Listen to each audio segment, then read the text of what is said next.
Gotta It's do a my shimmy. shimmy. Gotta do the shimmy. Gotta get it ready. I'm telling you from now on, all my lives are just gonna be me just doing the shimmy. All right, and we are up. Hello, hello, hello, and welcome everyone to Midweek Mindset. My name is Michelle Anatua, co-owner of Harmony's Divine Design, where I work alongside the amazing T Weaver. At Harmony's Divine Design, we work with new and seasoned entrepreneurs, helping you guys get out of that stuck place. Excuse me. So we do that by offering one-on-one business coaching, online classes, and products and services to help streamline your workflow. And of course, as always, my midweek mindset isn't midweek mindset without my awesome co-host, Kimberly James. Kim. Hey, thank you so much, Michelle. Hey, everybody. My name is Kimberly James, and I am the owner of Josie May, and my clients pay me to bring their vision to life. I empower them through creativity, mindset transformation, and personal growth by offering digital and physical products that reflect our unique style. Craft workshop to spark your creativity, 30-day challenges to expand your mind, and one-on-one coaching to help you achieve your goals. Hey, Awesome. everybody. I can't believe it's August. Girl, who are you telling? It's our first mindset of August, so I'm super excited. That means a new theme for the month. A new theme. So last month, if you guys missed last month's series, the topic was no more playing nice with our businesses. So we got down and dirty on some of those habits and things that we have that is not necessarily beneficial for us moving forward with our vision. Um, it was a heavy hitted topic, but it was so needed. I even snatched my own edges a few times there last month. So this month, we're going to calm it down a little bit. We're calming it down a little bit. And I'm super excited about this topic this month. So we are going to be discussing protecting your peace like it's profitable.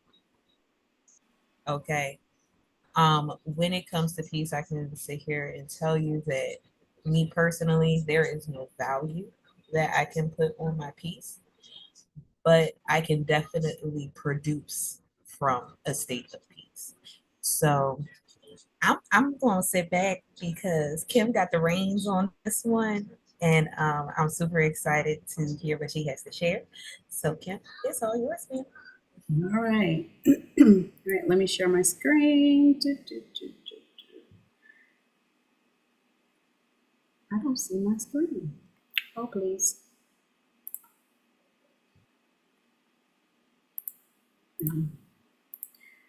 And I tried to close some of my.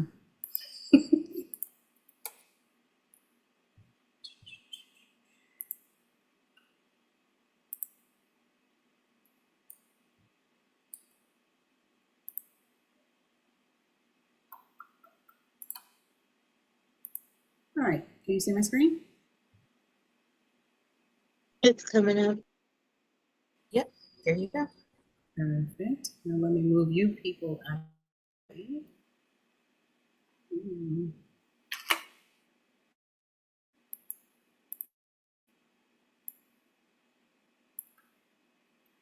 All right. So today we're going to be talking about protecting my peace like it's profitable.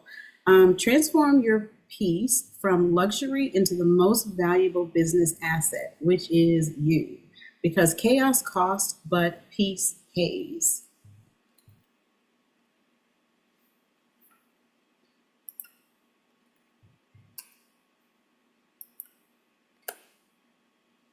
Okay, so what does peace feel like for you? Peace isn't just calm music, meditation, scented candles, and a nice bubble bath. True peace means being centered, clear, and confident in your purpose, regardless of what's swirling around you. So, peace, you have to really look at it as being profitable. Um, it like it's a business asset because, after all, you are your business and you are the asset for your business. So, peace equals clarity, that'll eventually equal profit or either cash flow. So when you're overwhelmed, you're not executing. When you're overthinking, your peace is scattered, and so is your income, unfortunately. But if you are in alignment and you're peaceful and everything is going well, your peace allows your gifts to flow, your intuition to sharpen, and your productivity increases. So peace is not a luxury. It's not a luxury. You have to make sure that you honor your peace at all costs. It's actually a leadership strategy. So, what's peace really worth? The cost of chaos. You have missed opportunities due to burnout and mental fog, saying yes to things that you should have said no to, making reactive decisions from fear instead of strategy, and energy wasted comparing on other people and trying to be perfect because none of us are perfect. We aim to be perfect, but we are not perfect. So you wind up having all these missed opportunities and burnout. But what does it really bring you if you have peace? You'll have mental clarity to recognize prime opportunities when they arise, confidence to charge what you're worth, because so many of us do not charge what we're worth. Energy to exercise the most valuable ideas, because if you can pause, then you can actually hear those divine downloads.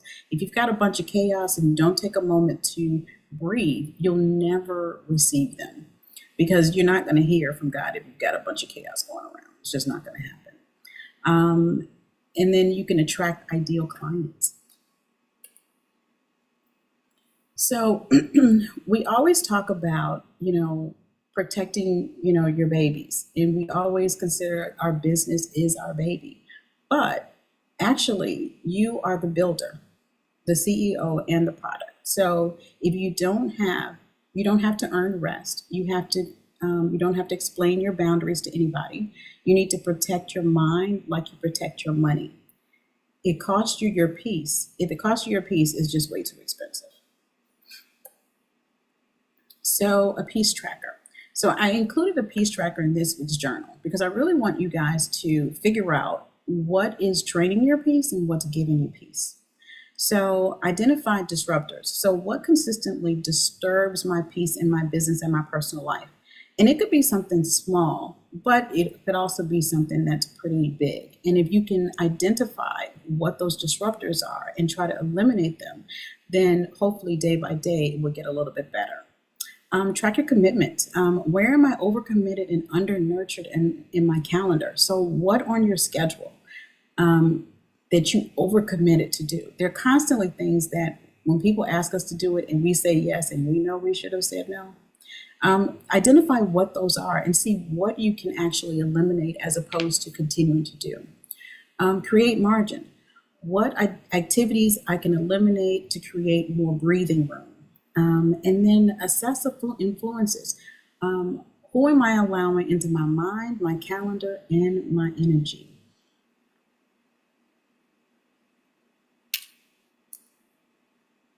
So this week's challenge, try saying no without guilt. We often feel guilty whenever we say no, but sometimes, saying no, it's a complete sentence. You don't have to give a reason why you're saying no. But if that is something that is disrupting your peace, then just say no, and it's okay. You may lose somebody, then if they don't understand that you need peace, then they shouldn't be on your team anyway. Block uninterrupted peace time. So schedule time in your day so that you can just have time to reflect and to be creative. So for me, I do morning meditation. Every morning I get up, that is one of the first things that I do. I try to do 30 minutes a day. It doesn't always happen, but I definitely block out the time so that I can just have some peace and some quiet and I can kind of get my day started. And if I don't do that one little step, my day is often off. Set firm boundaries. Have conversations with people in your life that are draining your energy. And there's a way to communicate it, but a lot of times you get a lot more with honey more than what is it? Flies more than honey. Be kind, in other words. Be kind with how you say that you need time, but you can be firm about it as well, saying, "Hey, I need to take a pause. I need to take a break. No, I cannot do that at this time. there's a way to say everything, because if you come off and you're abrasive, then it's going to rub people the wrong way. And that's not what you want. You really just want to de escalate, but also to be firm about what you need going forward.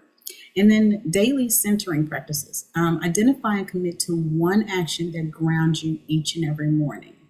So pick a peace practice that will work for you, and then protect it at all costs. So peace is not passive, it's powerful. You are allowed to build a business from rest, not rush. You are allowed to walk away from what no longer serves your peace. You are allowed to protect your peace like it's the most profitable possession, because it is, it's you. So, have you guys heard about Keita Cole? She was the owner of QC Kitchen in Nashville, Tennessee. On April 19th, she posted on social media, "I'm tired. I need another me, one that works and that I can kick it with." On April 21st, she wrote that she was taking 3 days off because she needed some rest. Well, you fast forward, um, she made her transition on April 25th. So, what this reminds us is that, if you're constantly moving, you're constantly doing, and you don't take breaks, burnout is not just uncomfortable, it can be deadly. We have to prioritize our peace, protect our health, like it's a sacred gift, because no day is promised. But the days that we have should be good days. I often say, I'm in chapter 55 of my life. And each chapter going forward, I anticipate them to be better, because there are some things I'm just not going to do that I used to do. There's some things that I would take before that I'm just not going to take anymore. But we have to be our own best advocate. So, it is unfortunate that this is the rest that she gets because she didn't pause while she was here. And it's really unfortunate. So I'm going to ask you, where am I sacrificing my peace for productivity? And is it really worth it? So that's the question.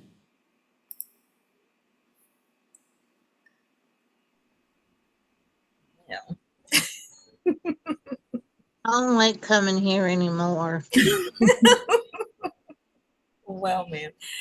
Um, Two things that I myself wanted to touch on. The first was something that you stated, and I had put the question in the chat. And the question in the chat was, who else is guilty of knowing that they should not commit to something, but did it anyway? Mhm.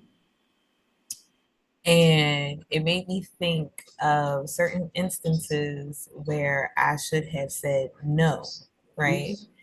But instead of saying no, I wanted to um, be the people pleaser, really. I mean, let's call a spade a spade. I didn't want to hurt anybody else's feelings.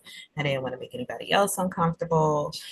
Um, and I'll be quite honest, I gave too much of a damn for other people and not myself. Mhm. Right.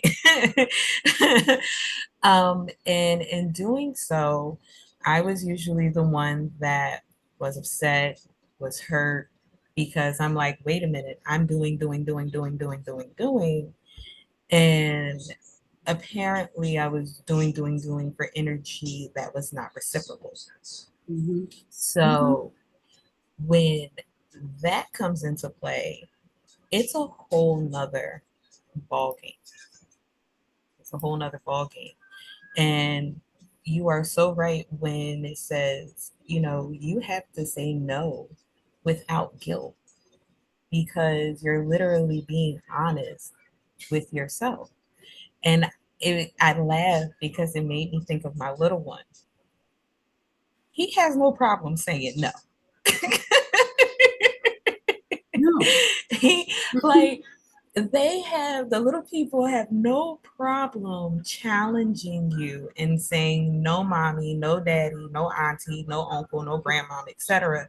So when along the way, because we too at one point was very much like that. We would go through the no phase. It's an actual cognitive developmental phase of saying no. We have all practiced it with our little diapers and pull-ups and all the things on saying no around the house. So as we have gotten older, it makes me wonder where along the way in your journey did your no not feel like it was enough? I believe it's when you start trying to please other people because 2 year olds and 3 year olds, they know the word no, they love the word no, they know what it means, and they're not trying to please anybody. They're just trying to get their way. But the older we get, we start using other people to validate us. And of course, you don't want anybody to dislike you, to not like you. So you wind up doing stuff. I mean, I spent 40 some years, doing things. And midway through, I'm just like, why did I say I would do this? Why am I overcommitting myself to something that's one, it's not going to serve me, it's not going to help me, it's not going to change anything. And I don't mind giving and doing. But when it comes to the point where it is a detriment to you and your health, that's when it's a problem and you need to pause and reevaluate. So I'm quick to say, let me pray about it. If you need some extra time and you just don't want to say no right off the bat, but sometimes, if that's what I used to do, that was in the beginning. Now I'm just like, no, I don't, I'm not interested. Or no, this doesn't serve me at this time. Or, I am overcommitted already. Check back with me in 3 months. I like that. It's a way to let people know because you may be truly interested in doing something, but if you look at your schedule, it's just not going to work. And why stress yourself out to do something for somebody else that's, yeah, it may benefit you, but if it's going to cause more stress than it's worth, then just say no. Yeah. And you know what? I like it. I call it the customer service hold, really and truly.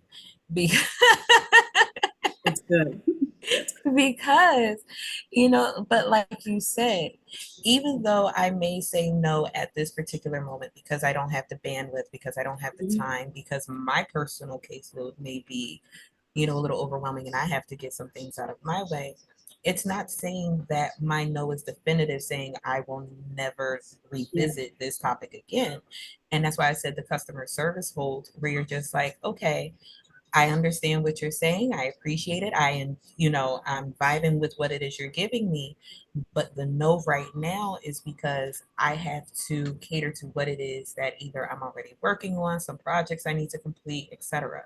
So I give it the customer service hold. Mhm. Whereas though it's like, you know what, I cannot do that right now. But like you said, Kim, let's pick this up in about 3 months. Let's pick this Mhm. up at a later date. And being okay and comfortable with saying that to someone, I know is a muscle that has to be built, right? Because sometimes for a lot of us, it's uncomfortable saying not right now or no thank you or for whatever reason we may have.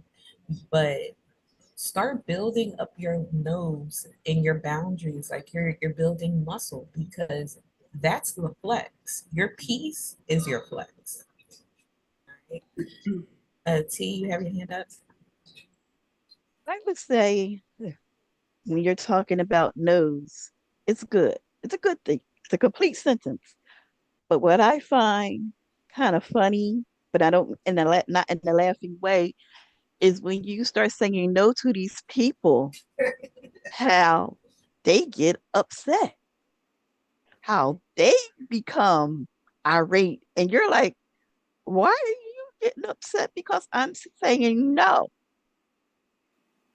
And I had a situation one time. I was doing uh something for a friend, and they had asked me to, could you possibly do it right now?